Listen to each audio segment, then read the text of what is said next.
आज डायरेक्ट एका जागृत देवस्थानी गेलो होतो, पण त्याच्या आधी गायांना विसरून जमला. धारा काढून घातल्या, पटापट त्यांचे काम उरकून मेकअप करून गाडीच्या डिक्कीत एक नारळ घेतला आणि किटली घेऊन निघलो दूध घालायला. दूध घालून मग गेलो जिम मध्ये गेलो होतो, तर मग पुलअप्स मारून घातल्या थोड्याफार.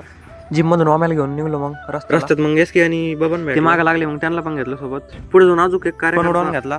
एकच गाडीने तिघच चाललो होतो, पण नंतर एक एक कार्यकर्ता भेटत गेला, वाढत गेला. मग तीन गाड्यांना 8 जण झालो. मग लागलो हायवेला. वाजत होती, डोळ्यातून पाणी पण येत होतं, पण गाडीचा स्पीड काय कमी झालाच नाही. मग लोकेशनवर श्री क्षेत्र कालभैरवनाथ देवस्थान ओम भाऊनी लगेच एक स्नॅप काढून घेतलं.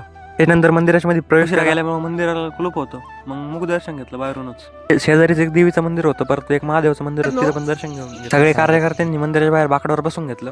त्याच्यानंतर मी पण स्थानापन्न होऊन घेतलं. 25-30 मिनिटं बसलो, गप्पा मारल्या, मग निघलो घराकडे. आतानीपेक्षा याचानी जास्त स्पीड होता गाडीचा, वरून थंडी वाजत होती. तिन्ही गाड्या एकामागे एक चालूच होत्या मध्ये. आपल्या घोड्याचा स्पीड पण तुम्ही पाहू शकता. मग घरी आलो. बाकी थंडी गारठीच्या भारी भारी ब्लॉग फॉलो करून टाका. ब्लॉग आवडला असेल तर लाईक करा, शेअर करा.